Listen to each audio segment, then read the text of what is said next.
Chapter 20. 3rd. Joe in a fit of rage. The death of a good man.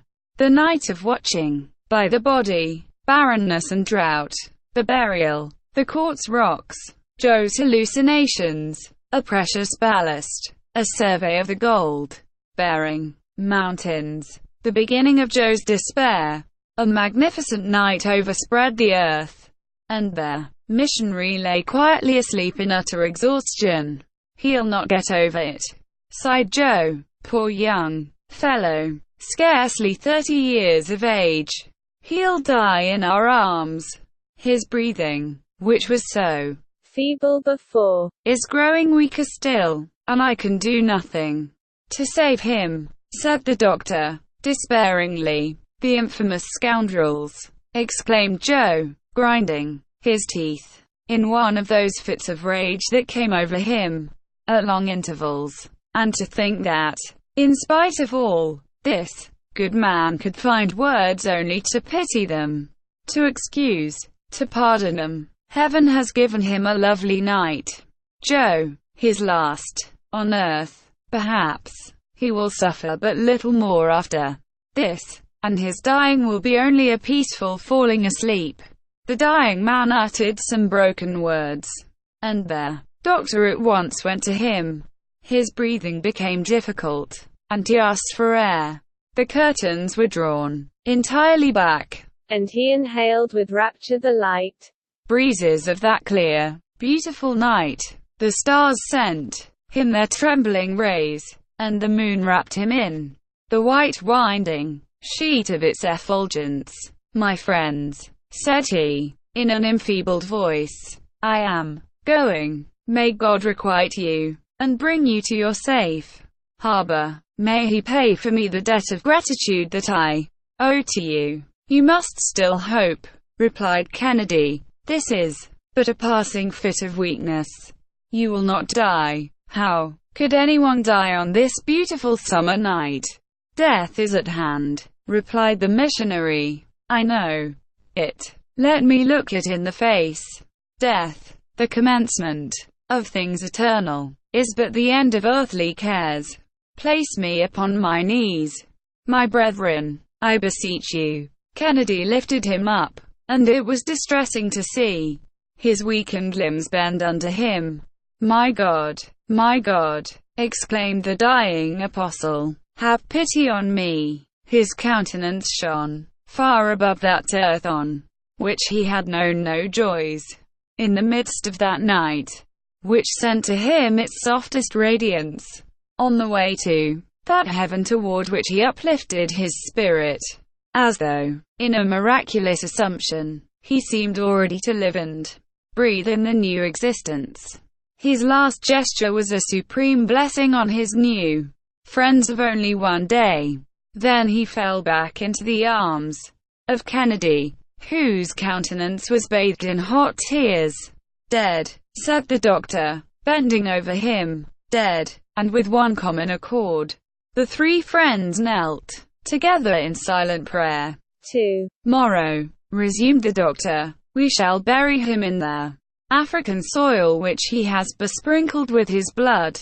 During the rest of the night the body was watched, turn by turn, by the three travelers, and not a word disturbed the solemn silence. Each of them was weeping. The next day the wind came from the south, and the balloon moved slowly over a vast plateau of mountains.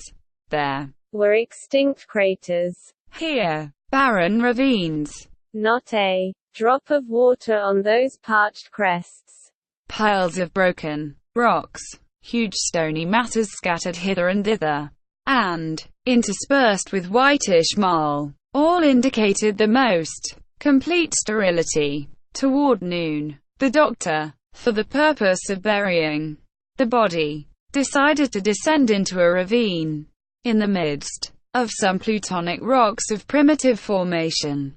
The surrounding mountains would shelter him and enable him to bring his car to the ground, for there was no tree in sight to which he could make it fast. But, as he had explained to Kennedy, it was now impossible for him to descend except by releasing a quantity of gas proportionate to his loss of ballast at the time when he had rescued the missionary. He therefore opened the valve of the outside balloon. The hydrogen escaped, and the Victoria quietly descended into the ravine.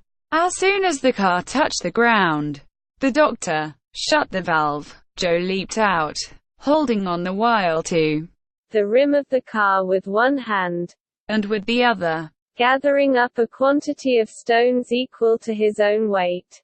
He could then use both hands, and had soon heaped into the car more than 500 pounds of stones, which enabled both the doctor and Kennedy, in their turn, to get out. Thus the Victoria found herself balanced, and her ascensional force insufficient to raise her. Moreover, it was not necessary to gather many of these stones, for the blocks were extremely heavy. So much so, indeed, that the doctor's attention was attracted by the circumstance. The soil, in fact, was bestrewn with quartz and porphyritic rocks. "This is a singular discovery," said the doctor, mentally. In the meanwhile, Kennedy and Joe had strolled away a few paces, looking up a proper spot for the grave. The heat was extreme in this ravine, shut in as it was like a sort of furnace. The noonday sun poured down its rays perpendicularly into it. The first thing to be done was to clear the surface of the fragments of rock that encumbered it, and then a quite deep grave had to be dug, so that the wild animals should not be able to disinter the corpse. The body of the martyred missionary was then solemnly placed in it. The earth was thrown in over his remains, and above it masses of rock were deposited, in rude resemblance to a tomb. The doctor, however, remained motionless, and lost in his reflections. He did not even heed the call of his companions, nor did he return with them to seek a shelter from the heat of the day.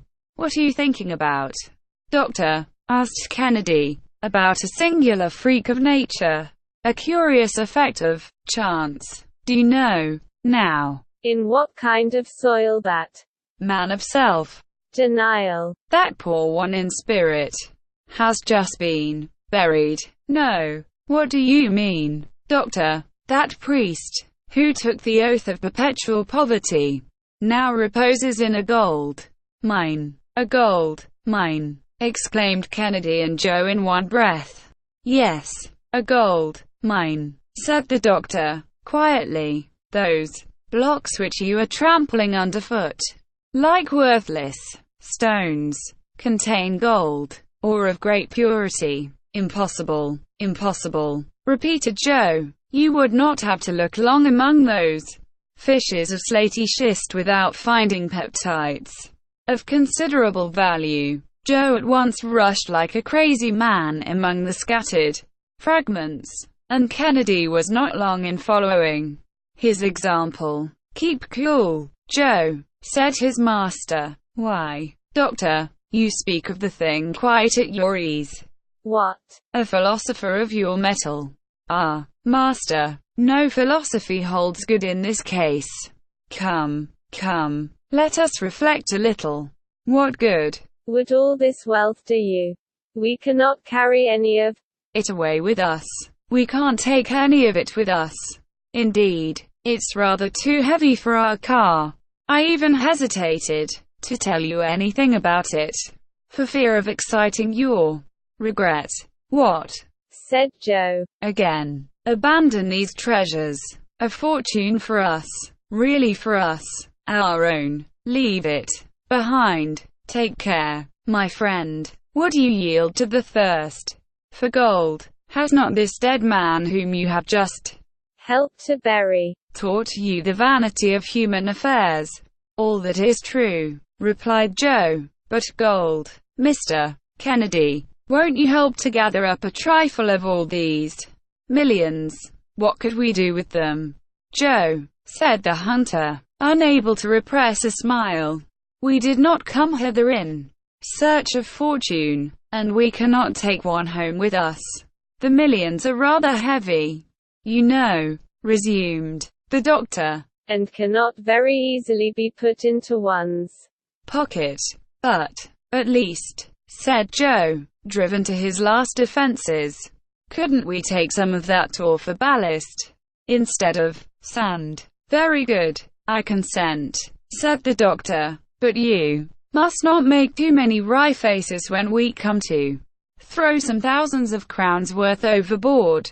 Thousands of crowns, echoed Joe. Is it possible that there is so much gold in 'em, and that all this is the same? Yes, my friend, this is a reservoir in which nature has been heaping up her wealth for centuries.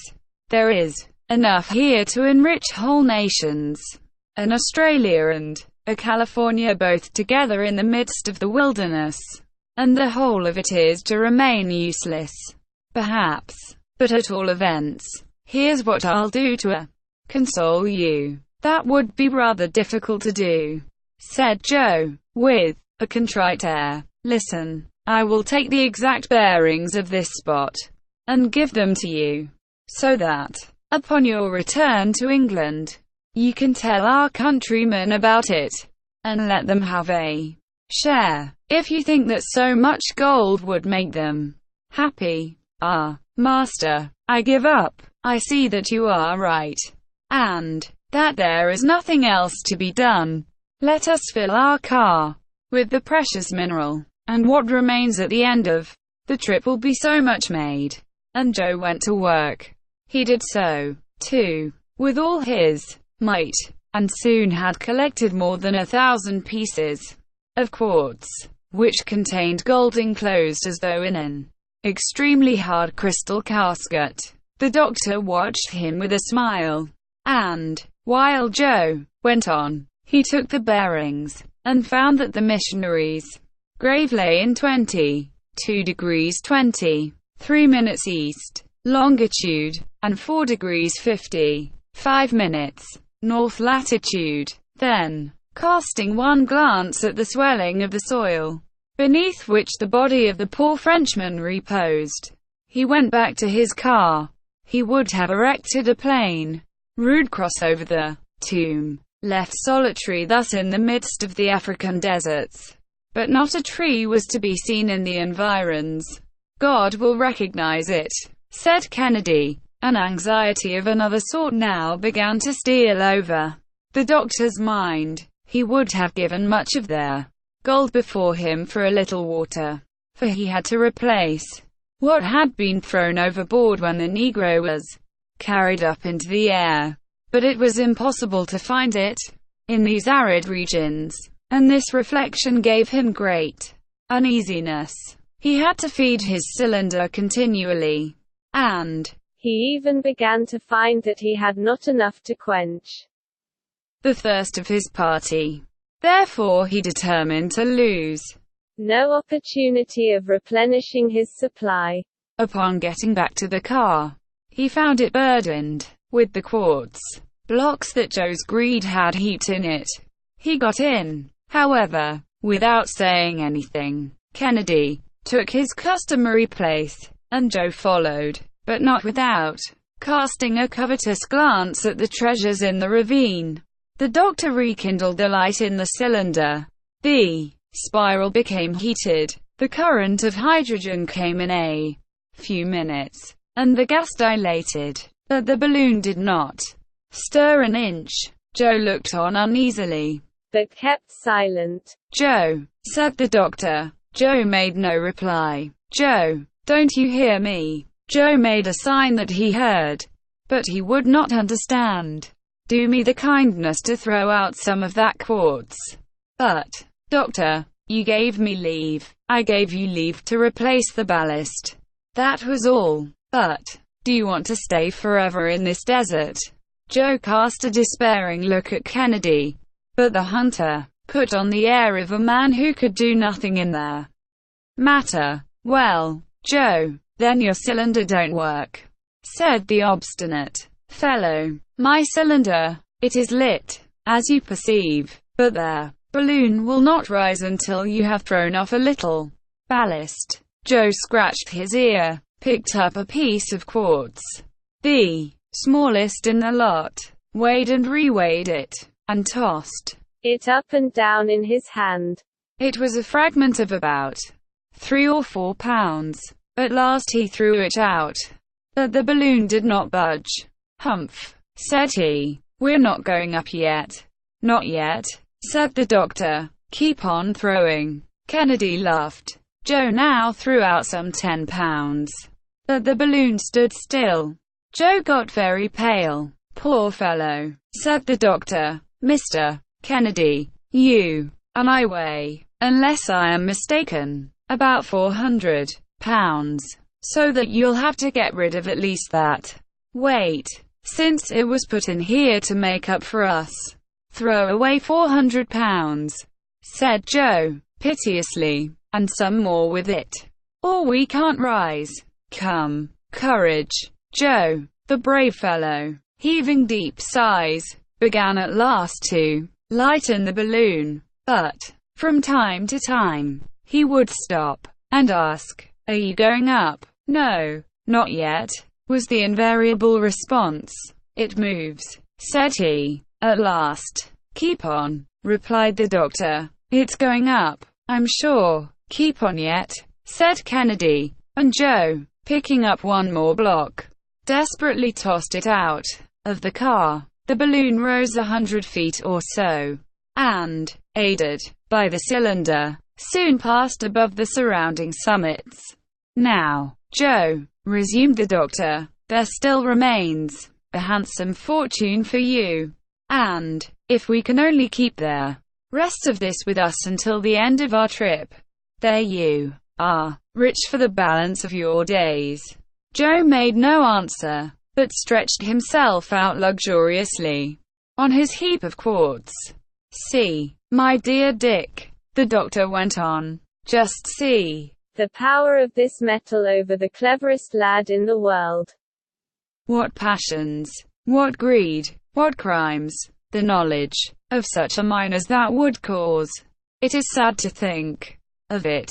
By evening the balloon had made 90 miles to the westward, and was in a direct line 1,400 miles from Zanzibar.